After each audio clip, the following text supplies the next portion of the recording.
ushindi kwa ukombozi wetu.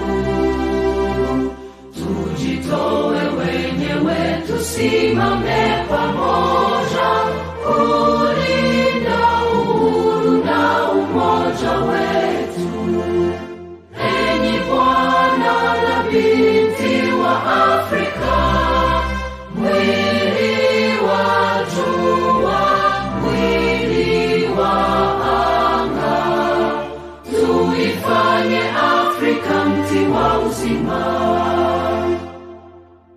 Tuungane sote, tuimbe pamoja, kuenzi shikamano hatima yetu.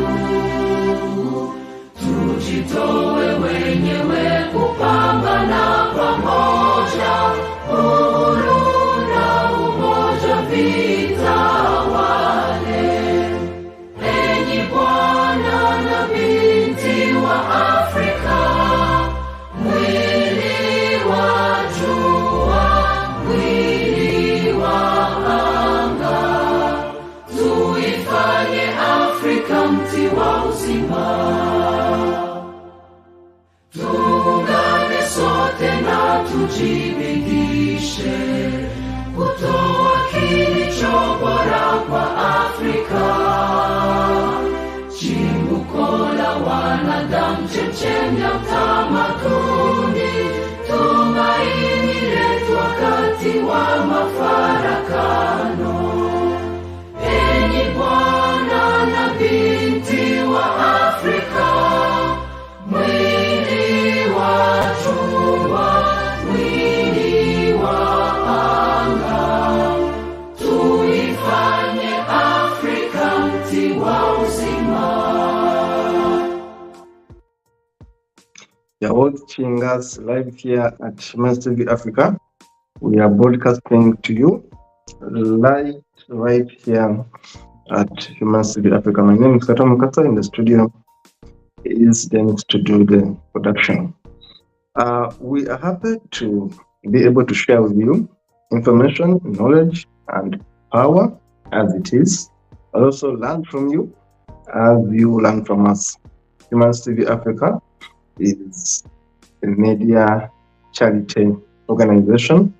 We just start to do exactly that, to inform, empower, and educate. We have studios in Uganda, Kenya, Zambia, Zimbabwe, Nigeria, Ghana, Sierra Leone, UK, and the US. And we are still growing. Today, we bring to you country profile. And the country we have for you today is Mali. Have you heard about the Mali Kingdom at one point? Did you hear about Mansa Musa? Arguably, the richest man in the world, with over 400 billion US dollars valued to his name, Mansa Musa, one of the richest kings in the world. The man who went to Kemet, call it Egypt, and left the economy dead because he was giving them gold whenever he went. He had so much gold that people from all over the world came to beg from Mansa Musa.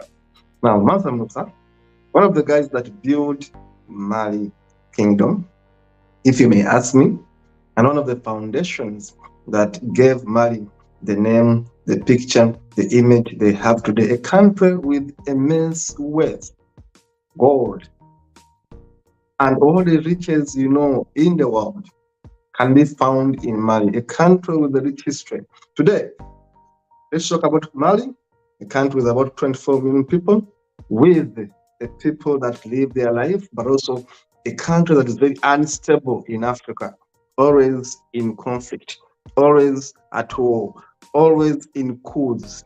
This is Mali. We talk about a country that is highly unstable, a country under a military junta, but a country with lots of prospects. Mali, as we say, is a landlocked country. You can look at this map right there. The map is in the colors of red, black, yellow, and green. And of course, we know these colors mean a lot to people in Africa. The red, black, yellow, and green. Now, that's the size of Mali. Mali is a landlocked country located in the interior of Western Africa. When you look at the map of Africa, see Mali where it is, Western Africa, and Mali is the neighbor to southwest of Algeria, north of Guinea, Cote d'Ivoire, and Burkina Faso, and of course West Niger. Mali is about quite a big country, about the size of Texas and California combined. That is Mali with 24 million people. Mali is largely a flat and arid land.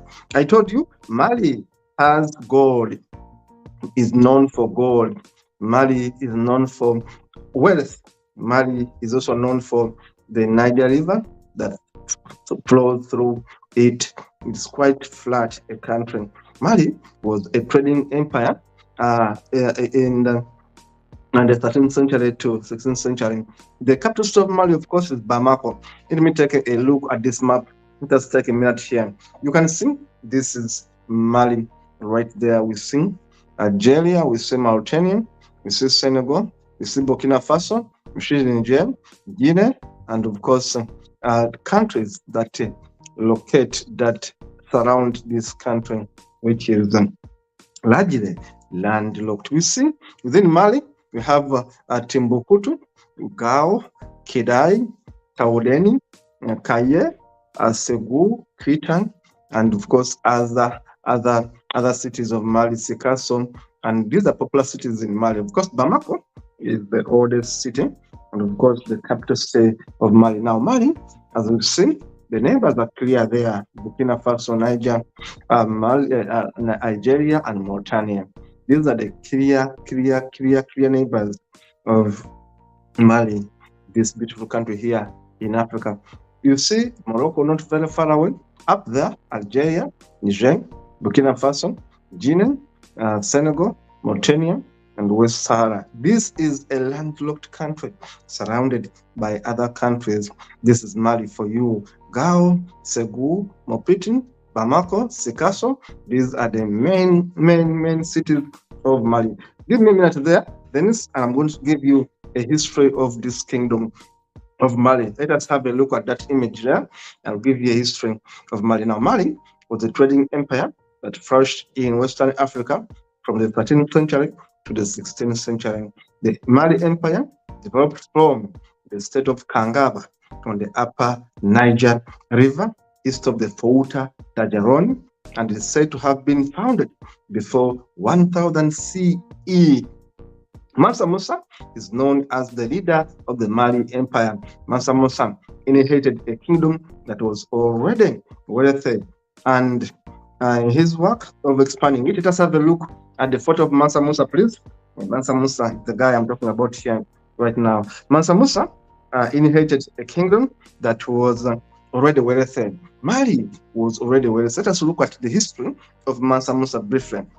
Now, this guy is known all over the world. That's why I'm bringing him today. Mansa Musa, the richest man, arguably the richest man in the world to have ever existed. Today, talk about rich people. Mansa Musa was richer than all of them. Why? He had the wealth of the world under his feet. And Mali was not the Mali you see today. Mali was bigger. Mali was an empire, not the small country you see Mali today. Mali was bigger. Mali was covering much of West Africa. So it was bigger, not the Mali you see today. The Mali Empire was bigger. Now, the Mali kingdom was headed by Mansa Musa, and his work of expanding it into a wealthy nation, call it a kingdom in Africa, started. These riches came from mining a significant salt and gold. Mali had salt and gold. Remember, people liked salt.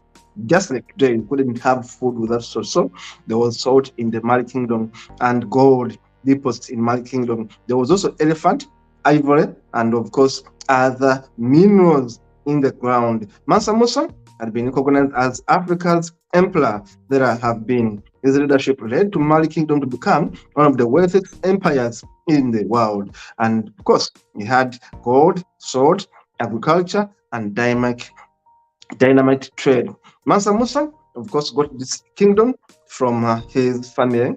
And of course, we know that he traveled a lot lavishly splashing gold in the countries he visited. Remember, he went to Cairo and he spent there so much money in Cairo that he caused depression. Value of gold in that country depreciated, and for over 10 years, Cairo, call it Egypt, never recovered. Mali visited them, but the impact he left there for 10 years, the economy in Cairo did not recover because there was too much money in the economy. He simply went there and powered gold and gold and gold in Cairo, call it Egypt. And the economy of Egypt was destabilized by this one man visiting them. People had so much money, almost everyone had money. Now there was a problem in the country because of this man visiting them. Now the title of Mansa Musa goes to the 14th century African empire. This was 14th century right then, and he has been said to have an equivalent of $400 billion in wealth. The Mali Empire declined later on in the 16th century due to the internal conflicts, attacks from neighboring states, and of course the Trans-Saharan trade network also had begun, and several had begun. Therefore, the Mali Empire somehow began to disintegrate. In 1542, the Songhai Empire invaded the capital, but were unsuccessful in conquering it. During the 17th century, the Mali Empire faced lots of incursions from Bamana Empire, who ultimately sacked and burned the capital in 1670. Mali Empire was no more. 1670, Mali Empire collapsed, and the Songhai Empire took over that empire. There you see, it was actually big, as you see. It was covering some bit of Niger, it was covering some bit of Burkina Faso, some bit of Guinea, some bit of Senegal. So Mali was not a small Mali, you see. It was covering much of that area there. That was the Mali Empire. Not only the Mali you see there, but the Mali covered Burkina Faso, Guinea, Cote d'Ivoire, Senegal, and part of Mauritania. It was so big. It was so big. Briefly, that would have been part of Mali Empire today. But the Songhai Empire collapsed it and took over much of the Mali kingdom in the 15th century, leaving little remaining to be proud of the Mali Empire. And but of course, by 17th century, the Mali Empire was no more. It had been conquered by the Moroccan Empire then. See, Morocco was not very far away from Mali. Moroccan Empire came and conquered Mali. Morocco's up there, you can see, came and conquered the Mali Empire down here and took over. So by 17th century, Mali Empire had failed and Moroccan had taken over. But again, in 1892, the French came and took over the Songhai Empire, and of course, Mali Empire went under the French rule in 1892. And by 1893, the French appointed the civilian governor of the interior. He was called Soudan Francais, and it was called French Sudan. It was now called as French Sudan when the French took over. And of course, Mali remained part of this medieval kind of arrangement, of course, with Timbuktu becoming less and less influential. Remember, Mali had one of the best universities in the world. Mali had one of the best universities, and the oldest universities in the world was found in this area. And of course, best books, best libraries were found in the Mali kingdom, thanks to Mansa Musa and others. Of course, Mali got their independence in 1960. Let's look at the statistics right now. Thank you very much. Mali has about 22 million people, but of course, by now, it has about 24 million people. This was data given to us in 2022, but today, Mali has about 24 million people. Mali population growth rate is 3%. Of course, age dependence is high at 98. Age dependence is high. It means the working class is working for dependence. Population in urban areas is only 45% of the total population. Infant mortality is high. This is the highest I've seen in Africa, at 61 per 1,000 live birth. This is the highest infant mortality rate I've seen in Africa so far. 61 per 1,000 live birth. Mali, many children are dying at birth in Mali. This is so worrying. And of course, I'm not surprised that life expectancy in Mali is only 58 years. No wonder. Infant mortality rate is 61 per 1,000 live birth. This is high. And life expectancy is too low. Why? Mali has been unstable since independence. Let us look at other figures. Of course, age dependency here, age groups. We see that majority of people in Mali are between the age of 15 to 64, and the rest are young. The older ones are only 2%. Let us look at other figures. Only 2%. Now, Mali, of course, I told you, Mali has their own power. They have their own electricity, of course. They consume less and they export a bit of it, and they import also some bit of it. Let us have a look at other statistics. You can have a look at them. In terms of airport, this was done in 2013. Mali had 25 airports, but of course, by now, it should be having more. Cellular phones were about 21 million cellular phones there, which means that actually almost everyone had a phone by the time this research was done. Highways have about 13,900 and 900,000 and those kilometers, of course. Then internet users are over 1,900,000 internet users, and of course railways cover about 593 kilometers right there. And that is Mali in terms of technology. That is Mali in terms of population. Now, in terms of location, I told you Mali is in the interior of West Africa, southern of Algeria, north of Guinea, Cote d'Ivoire, and Burkina Faso, west of Niger. Total land area is 1,240,192 square kilometers. Mali is actually big.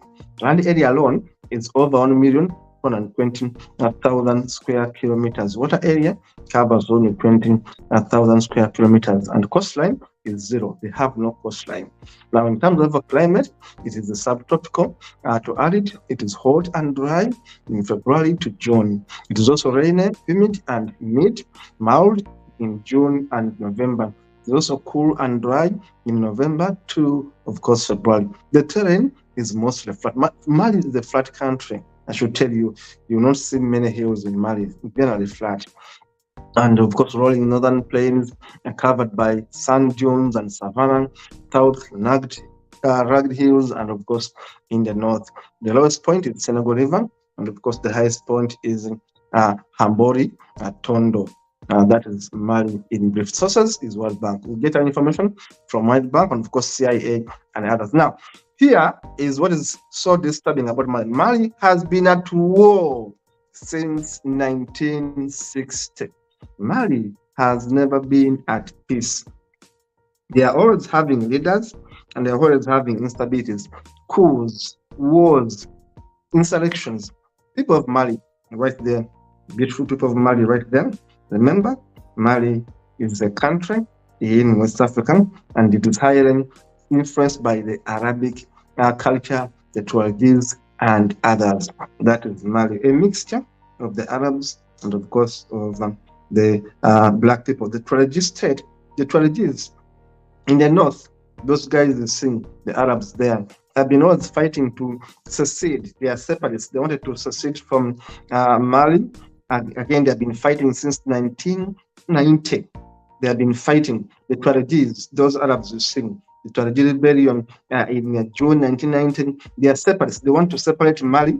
They want to stay in the north, and they have a Tuareg state, a Tuareg state. These Arabs here of Mali always have wanted to be different. They have always wanted to break away from Mali. They have been fighting to separate themselves from Mali and form what they call the Tuareg state. Tuareg state. The Tuaregs have been fighting Mali, and of course, the presidents in Mali have been fighting back. Malian President Alpha Condé was always fighting the Tuareg, and of course, we have had military coups. 1991, military coup removed Tuareg, and of course, there was the March Revolution right there. 1992. They had the election there, and of course, it didn't go so well. Alpha Condé was elected president. That is Mali, Bamako, and of course, I show you Mali, the village. In 2002, Amadou Toumani Atore led the 1991 coup, overthrowing Traoré, was also elected, winning as the president in 2002. You see Amadou Toumani Touré becoming the president in 2002. From 2006, the Tuareg rebels were fighting, seeking autonomy. They want to cover their northern desert region and say, we Tuaregis have our own state. So the Tuaregis in Mali, the Tuaregis in Mali formed a rebel group. They have been fighting Mali. Now, for example, in 2013, there were presidential elections and attempts to have peace in Mali, but still the Tuaregis were fighting. The Tuaregis, the Arab Malians, people in Mali, the Tuaregis always have wanted independence. Mali has wild animals. Mali has the giraffes, the lions, all these animals you see in sub-Saharan Africa. You can see them in Mali. But Mali, despite the gold they used to have, despite the wealth they used to have, Mali has been not at peace because Mali has been fighting. Mali has all these elephants, the lions, all these animals. You can find them in Mali. But Mali is not at peace. Remember, Mali was under a 31-year rule. One man, Amadou Toumani Touré.